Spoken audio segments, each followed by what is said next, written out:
오늘 말씀의 제목은 돈, 권력, 욕망입니다. 옛날 중국에 전해오는 이야기 중 못난 나무에 관한 이야기가 있습니다.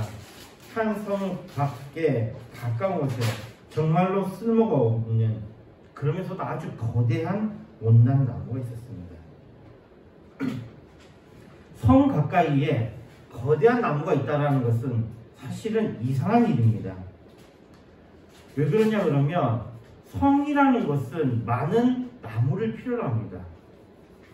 성에 어떤 것들을 만들고 또 심지어는 장작으로까지 쓰려고 한다면 나무는 정말 중요한 것이고, 그렇게 된다면 성 주위에는 큰 나무가 절대로 존재할 수가 없습니다. 그런데 이 성 가까이에 거대한 나무가 있었다라는 거 너무나 이상했죠. 그래서 이 성 근처에 이런 나무가 있다는 것에 대해서 이제 사람들이 물어봤던 겁니다. 그 전에 우리나라에도 가보면요, 마을 근처에 가면은 아주 영험한 나무라고 서 있는 게 있습니다. 근데 그 나무들 한번 자세히 보셨습니까? 영험한 나무, 굉장히 큰 나무가 있는데 그 마을 근처에 이 나무가 있는데 보면 다 나무가 이상하게 생겼어요. 이상하게 생겼기 때문에 사람들이 영험하다라는 게 아니고요, 그 나무가 살아남을 수 있었던 것은 그 나무가 쓸모가 없었기 때문에 살아남을 수 있었다는 거예요. 우리가 그걸 잘 몰라요. 그 영험한 나무가 살아남아 있었던 이유는 그게 영험해서가 아니라 쓸모가 없었기 때문에 살아남았다는 것입니다. 이 못난 나무가 못났기 때문에, 어디에도 쓸데없기 때문에 사람들이 그것을 쓰지 않았다는 것입니다. 옛날 중국은 전쟁이 많았습니다. 배신과 배반이 난무했고요.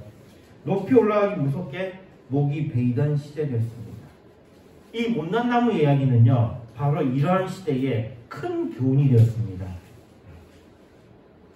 제목이 되어서 쓰임을 받는 것이 결국은 죽임을 당한다는 것. 그러기 위해서 끝까지 살아남으려면 못난 나무가 되어야 된다는 것입니다. 어떤 사람들은 그냥 아무것도 안 하면서 편하게 살면 된다고 말합니다. 오늘 본문 말씀에 잠언 21장 25절, 게으른 자의 욕망이 자기를 죽이나니 이는 자기의 손으로 일하기를 싫어합니다. 이것은 개역개정판으로는 이렇게 번역이 되어 있습니다. 자기 손으로 일하기를 싫어하는 자는 위험합니다. 물론 이 말씀은 오늘 우리가 다룰 것을 함축하는 말씀이기도 합니다. 아까 이야기했던 못난 나무 이야기를 계속해 봅시다. 게으른 사람들은, 그러면서도 욕망을 가진 사람들은 이 이야기에서 생각을 볼 것이 있습니다.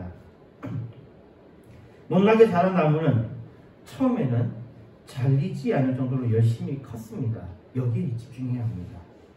만약에 처음부터 이 나무가 못났다라면, 그리고 제목이 될 수 없다고 생각됐다면 사람들은 가차없이 바로 자르고 다른 나무를 심었을 것입니다. 근데 이 나무는 제목이 될 것 같이 보이는 거예요. 딱 봤을 때 열심히 자라고 있는 거예요. 이 사람들이 아성달성하죠. 이 나무가 적당히 잘 자랐기 때문에 살아남았습니다. 그러나 이 나무를 써야 되는 시기에 왔을 때 봤을 때는 너무나 형편없는 거예요. 너무나 형편없어서 이 나무를 안 쓴다는 것입니다.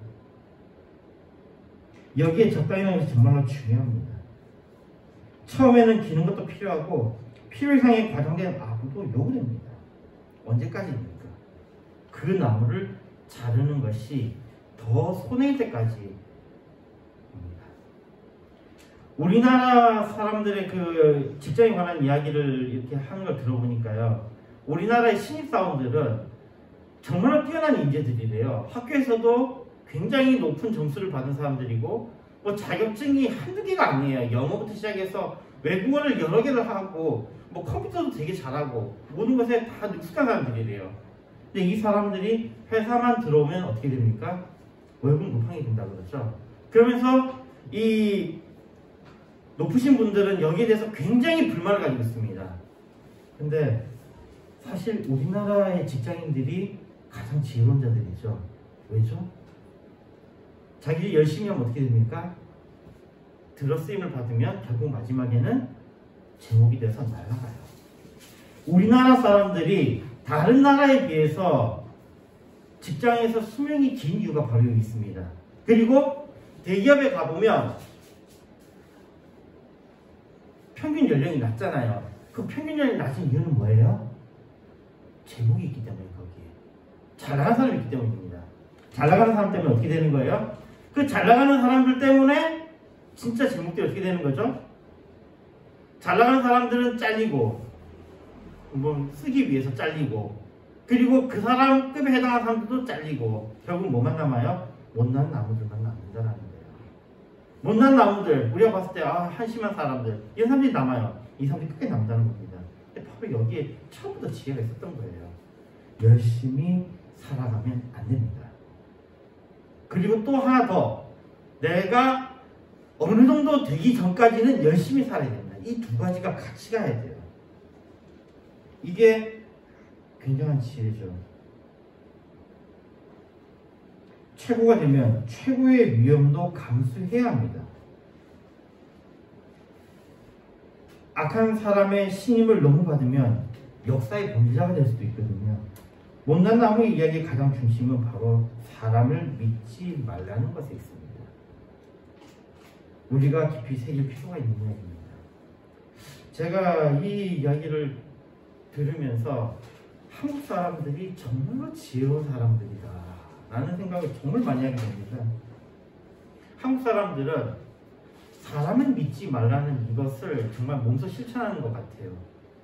회사에 오래 있으면 있을수록 더욱더 쓸모없는 못난 나무가 돼요. 그런데 이 나무를 쳐버리기에는 또 리스크가 커요. 왜냐하면 새로 들어온 애보다는 잘하거든요. 새로 들어온 애보다는 잘하니까 그냥 얘를 날리는 것은 위험이 있고 근데 퍼포먼스는 안 나오고 아주 한국 사람들이 이 부분은 적당히 잘하는 것 같습니다. 우리는 지난주 설교를 통해서 사람을 의지하지 말라는 것에 대해서 다루었습니다. 왜냐하면 사람은 돈, 명예, 욕망으로 쉽게 변하기 때문입니다. 인간은 처음부터 악하며 그 계획이 악하며 그 끝이 악하기에 그 악에서 구원할 구원자를 반드시 필요로 합니다. 구원자를 만난 사람은 생각이 변하고 행동이 변하고 삶이 변하며 끝은 완전히 다를 것입니다. 오늘 우리는 그 변화의 모습에 대해서 다뤄볼 것입니다. 첫 번째로 돈에 관한 이야기입니다. 낙타가 바늘구멍에 들어가는 것이 부자가 하나님 나라에 들어가는 것보다 쉽다는 예수님 말씀에서 우리는 충분히 돈이 우리에게 미치는 부정적인 영향을 알 수 있을 것입니다.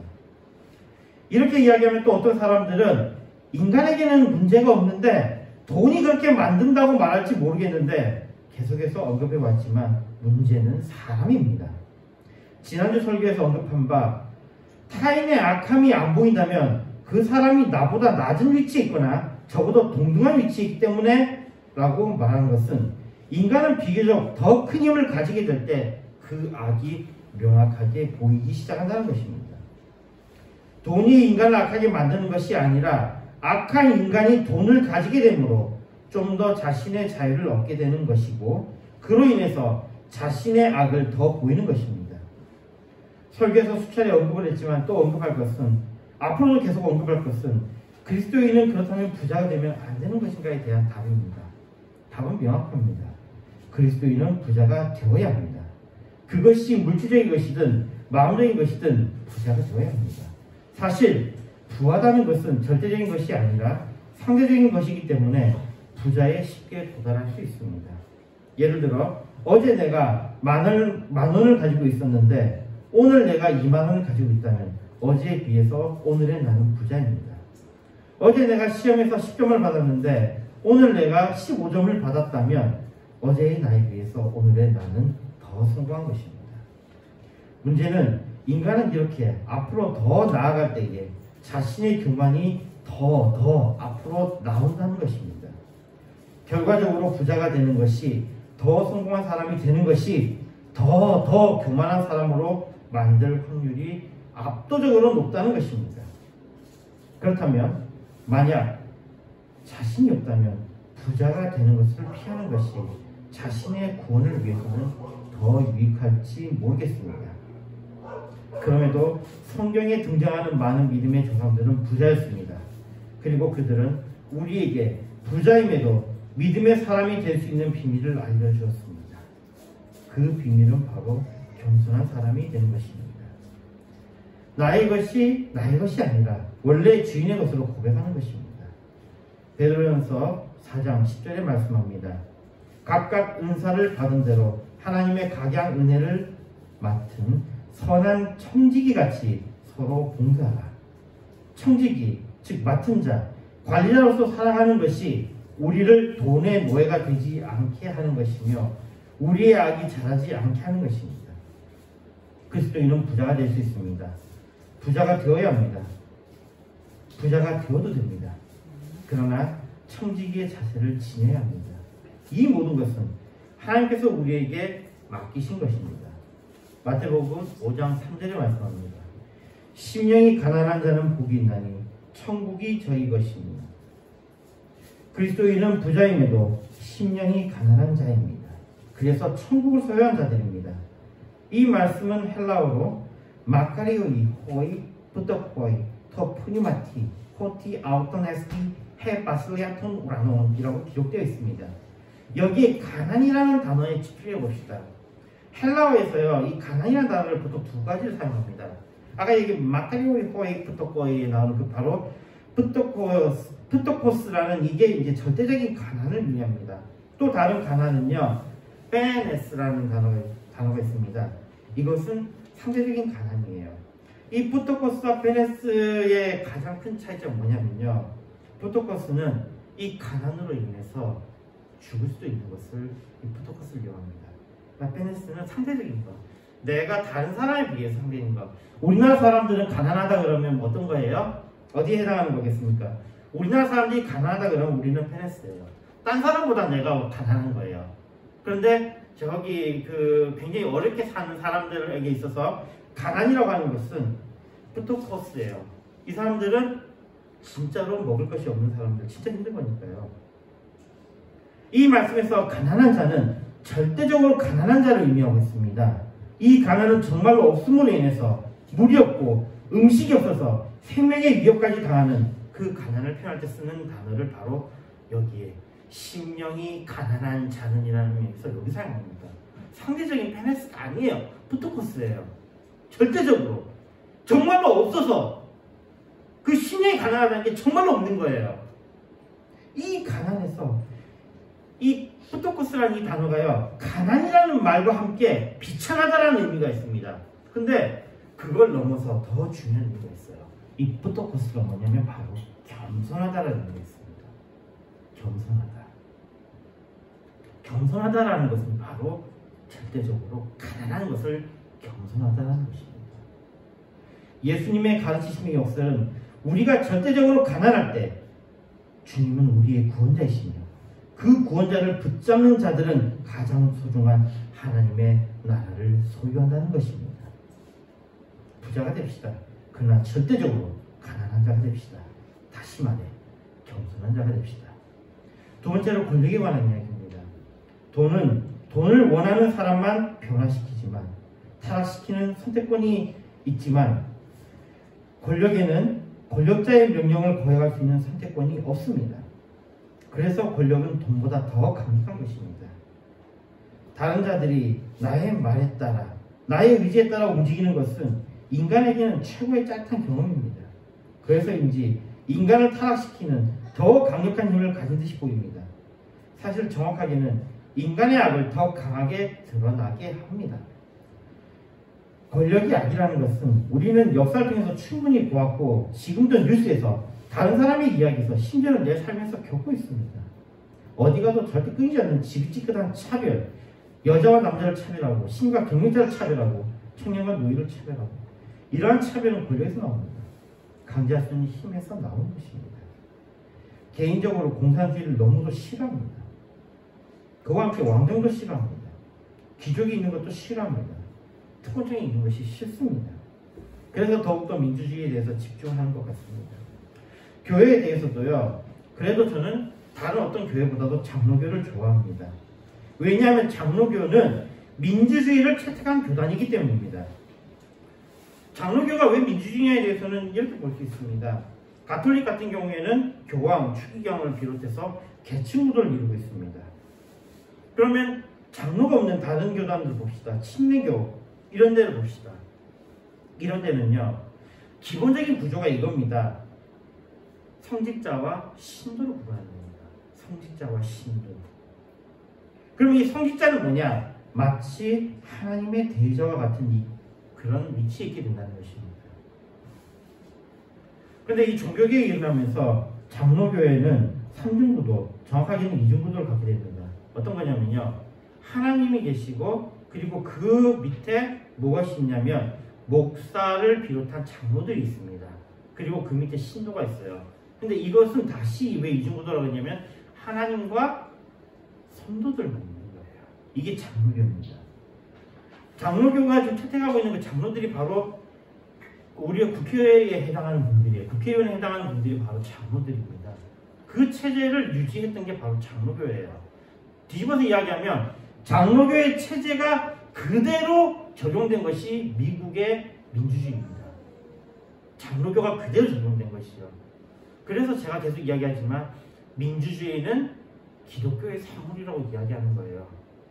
이건 저만의 이야기가 아니라 연구하신 분들의 이야기가 바로 민주주의는 칼빈주의에서 나왔다고 합니다. 칼빈주의에서요. 칼빈주의의 바로 그 장로교 시스템. 그 장로교 시스템이 그대로 적용된 나라가 바로 미국이고 미국을 통해서 민주주의가 발전할 수 있었던 거예요. 그래서 저는 개인적으로 장로교를 좋아하는 것입니다. 사실 종교개혁은 평균에서 출발한 것입니다. 베드로전서 2장 9절을 보면요, 오직 너희는 택하신 족속이요 왕같은 제사장들이요 거룩한 나라요 그의 소유된 백성이니 이는 너희를 어두운 데서 불러내어 그의 기이한 빛에 들어가게 하신 자의 아름다운 덕을 선전하게 하려 하시니라.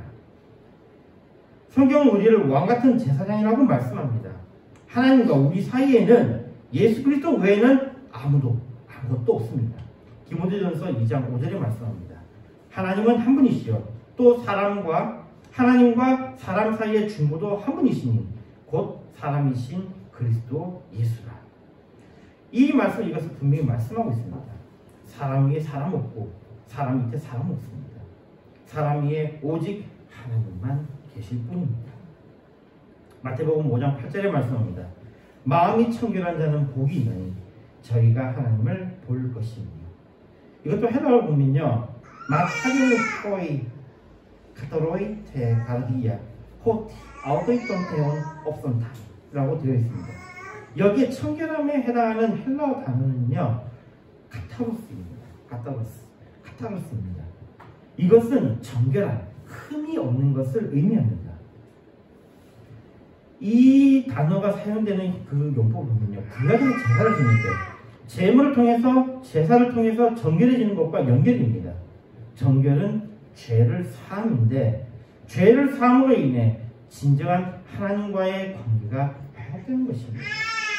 하나님과 관계가 회복된 자들은 지배할 자들이 아니라 사랑할 자들입니다. 에베소서 2장 5절의 말씀입니다. 허물로 죽은 우리를 그리스도와 함께 살리셨고 너희가 은혜로 구원을 얻은 것입니다. 우리를 살리신 주님은 우리의 허물을 덮으셨습니다. 주님은 서로 사랑하라고 명하셨습니다. 우리 역시 그리스도 안에 있는 자들끼리는 서로 간의 허물을 덮어야 합니다. 마태복음 25장 40절에 말씀합니다. 임금이 대답하여 가라사대 내가 진실로 너희에게 이르노니 너희가 여기 내 형제 중 지극히 작은 자 하나에게 한 것이 곧 내게 한 것이니라 하시고. 우리가 권력을 내려놓고 가난한 자, 낮은 자를 동등하게 여기고 그들을 돌볼 때 가난한 자, 낮은 자를 통해 하나님을 보게 될 것입니다. 마음이 청결한 자, 권력을 내려놓고 동등하게 그리스도인들을 바라보는 자는 그들 가운데 계시는 하나님을 볼 것입니다. 그러나 이것은 자력으로 불가능합니다. 그래서 정말로 주님의 도우심이 필요한 것입니다. 이에 진짜 권력은 섬김에서 나옵니다. 세 번째는 욕망에 관한 이야기입니다. 우리에게는 욕망이 있습니다. 이 욕망이 우리를 사로잡지 못하게 해야 합니다. 악하기로 유명한 네로 황제가요, 그가 사형을하게 대한 첫 번째 사인을 할 때에 정말 네로답지 않은 이야기를 했습니다. 그가 했던 이야기가 이거예요. 차라리 글을 안 배웠더라면, 자기가 이 사인하는 그 와중에 자기 사인에서 사람이 죽게 되는 것에 대한 그게 탄식입니다. 욕망은 처음에는 작게 일어나지만 점차 크게 자라나 우리를 지배합니다. 결국 우리의 선한 마음은 욕망에 지배받게 됩니다. 그래서 우리에게 주님이 필요한 것입니다. 마태복음 5장 6절에 보면요, 의에 줄이고 목마른 자는 복이 있나니 저희가 배부를 것이며 라고 말씀합니다. 주님은 우리의 욕망을 거룩한 욕망으로 바꾸어 주실 것입니다. 그 거룩한 욕망은 사랑이란 이름으로 바뀔 것입니다. 그 욕망은 의에 줄이고 목마른 자로 우리를 변화시킬 것입니다. 의의 목마름에 대해서는 우물가 여인의 말씀과 연결해 이해할 수 있습니다. 요한복음 4장 14절입니다. 내가 주는 물을 먹는 자는 영원히 목마르지 아니하리니 나의 주는 물은 그 속에서 영생하도록 솟아나는 샘물이 되리라. 또한 의의 줄임과 목마름에 대해서는 생명의 떡이 되시는 예수님과 연결해 이해할 수 있습니다. 의에 줄이는 것, 의에 목마른 것은 예수 그리스도의 갈급한 것입니다. 우리의 생명에 갈급한 것입니다. 우리의 영원한 생명에 갈급한 것입니다. 우리의 욕망이, 다시 말해 우리의 사랑이 그리스도에 집중될 때 우리는 만족을 얻을 것입니다. 오직 주님만이 우리의 만족을 채우실 수 있을 것입니다.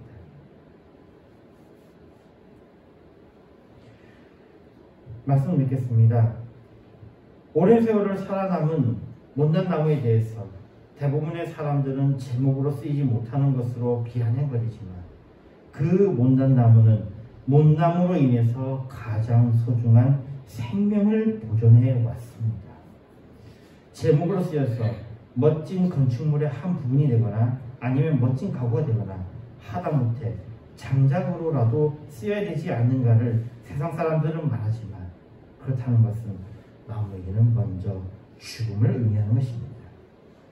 최대한 멋지게 쓰였다 한들 자신에게 가장 소중한 생명을 빼앗긴 것은 너무도 한탄한 일이 될 것입니다. 세상을 사는 사람들에게 이런 지혜를 전합니다. 돈을 위해서 살아갔을 때 자신의 생명은 어디에 있습니까? 권력을 위해서 살아갔을 때 자신의 생명은 어디에 있습니까? 욕망을 위해서 살아갔을 때 자신의 생명은 어디에 있습니까? 나무가 자라기까지 잘리지 않음이 중요하듯이 사람들이 제목이라고 착각하게 그 나무가 자란 것을 가만히 놓아두듯이 우리가 살기 위해서 어느 정도의 돈은 필요합니다. 그래서 권합니다. 그리스도인들은 적당한 부자가 되길 바랍니다. 그러나 돈으로 인해서 내 생명이, 내 삶이 망가지는 부자가 되지 말길 바랍니다. 우리가 살기 위해서 어느 정도의 힘은 필요합니다. 어느 정도의 권력은 필요합니다. 그러나 우리의 역사 속에 보지 않았습니까? 높은 자리에 올라간 자들 가운데 많은 사람들은 결론적으로 이용당하고 또 이용함으로 인간의 참된 삶을 부인당하지 않았습니까? 그래서 원합니다. 그리스도인들은 적당한 권력자가 되길 바랍니다. 그러나 권력으로 인해서 내 생명이, 내 삶이 망가지는 권력자는 되지 말길 바랍니다. 우리가 살기 위해서 어느 정도의 욕망은 필요합니다. 그래서 원합니다. 그리스도인들은 적당한 욕망, 다른 말로는 사랑하는 사람이 되길 바랍니다. 그러나 욕망을 위해서 내 생명이, 내 삶이 망가지는 욕망에 사로잡힌 자가 되지 말기를 바랍니다. 시편 112편 10절에 말씀합니다. 악인은 이를 보고 한탄하여 이를 갈면서 소멸되리니 악인들의 욕망은 사라지리로다. 만약에 공의가 선포되고 공의가 행하는 것에 한탄하며 이를 갈게 된다면 돈이나 권력이나 욕망에 사로잡힌 악인이 되었다는 증거입니다. 우리 그리스도인들은 공의가 선포되는 것에 한탄하며 이를 가는 자가 되지 않기를 바랍니다. 돈이나 권력이나 욕망에 사로잡힌 악인은 반드시 사라질 것입니다. 이와 함께 중요한 이야기를 하겠습니다. 우리 개인은 아무리 주의해도 그럼에도 불구하고 돈, 권력, 욕망에 쉽게 사로잡힙니다. 그러기에 중요한 것은 문화입니다. 이 나라가, 이 땅이 그리스도의 문화가 퍼질 때 평등이 중시되며 자유가 보장되며 민주주의 같은 문화가 잘 정착될 것이며 이것은 우리를 보호하는 울타리가 될 것입니다.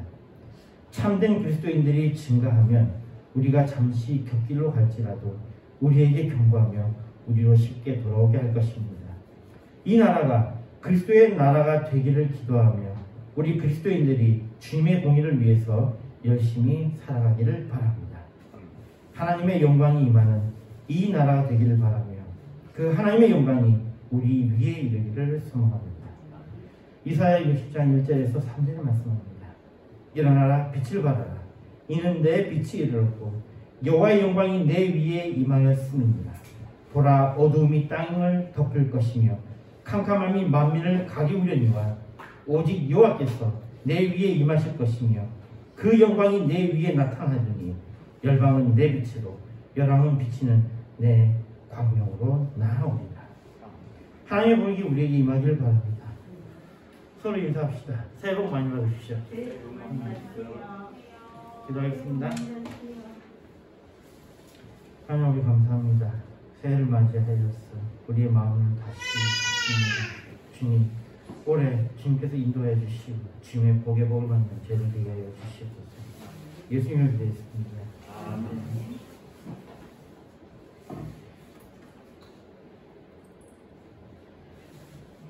찬송가 376장 보면서 준비하신 헌금하시겠습니다.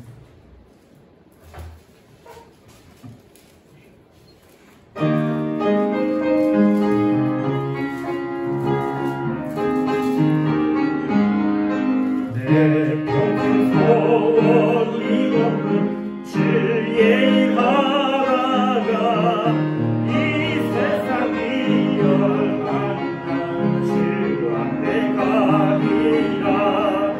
눈같이 헛된 세상은 취할 건 무엇냐. 이 수고만 하여 얻는 것을 일세. 불같은 시험 많으나 겁내지 맙시다. 그 주의 권능 주시니 이기고 남겠네. 금보다 귀한 믿음은 참 고백되도다. 이 진리 믿는 사람들 다 복을 받겠네. 살같이 바른 방음을 주 위에 아끼세. 언론과 마음을 바치고 힘써서 일하세.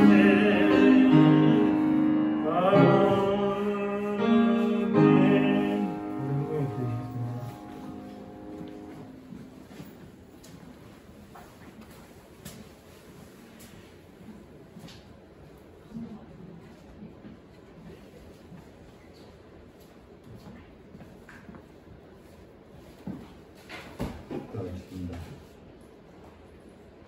11조 방영의 방은 방탕으로 한 해를 시작하게 하시면 감사합니다. 방영의 감투 감사합니다.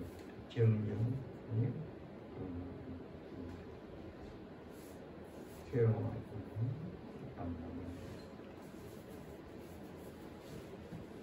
도우신 하나님 감사합니다. 한 해 보내게 하시고 새해를 다시 맞이하게 하셔서 주의를 하게 해주심을 감사합니다. 저들에게 2025년도 정말 전도가 되어지는 목양교회가 되게 하시고 부흥이 되어지는 목양교회가 되도록 주의 성령을 역사에 인도받게 하시옵소서. 오늘 또 귀한 예물을 드린 손길들에 우리의 축복해 주시고 영육간에 강건케 하시고 잘되고 형통하는 축복이 있게 하여 주옵소서. 이 예물이 쓰여진 곳에 하나님 나라가 이루어지게 하시고 아버지 하나님 정말 풍성 풍성하고 윤택한 삶이 이루어지도록 도와주옵소서. 예수님의 이름으로 기도드리옵나이다. 아멘.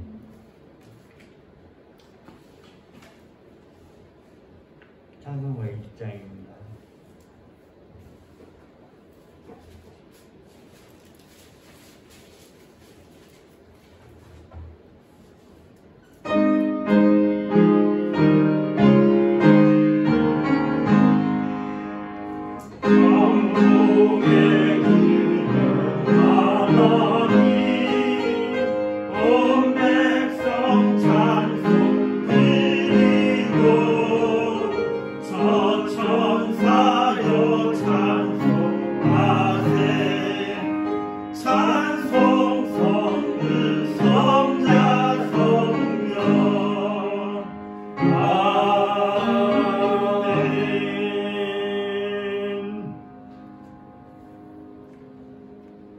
우리 구주 예수 그리스도의 은혜와 그 크신 하나님의 사랑과 성령님에게 통하심이 오늘 예배한 새해를 맞이하여 진심으로 하나님 앞에 믿음으로 사는 우리 목양교회 사랑하는 성도들 머리 위에와 가정 위에와 하는 일에 이 땅의 모든 자들 예수 믿는 머리 위에와 가정 위에 하는 일에 앞으로 전도받아서 구원받을 자들 머리 위에와 가정 위에 하는 일 이제부터 영원토록 항상 함께 있을지어다.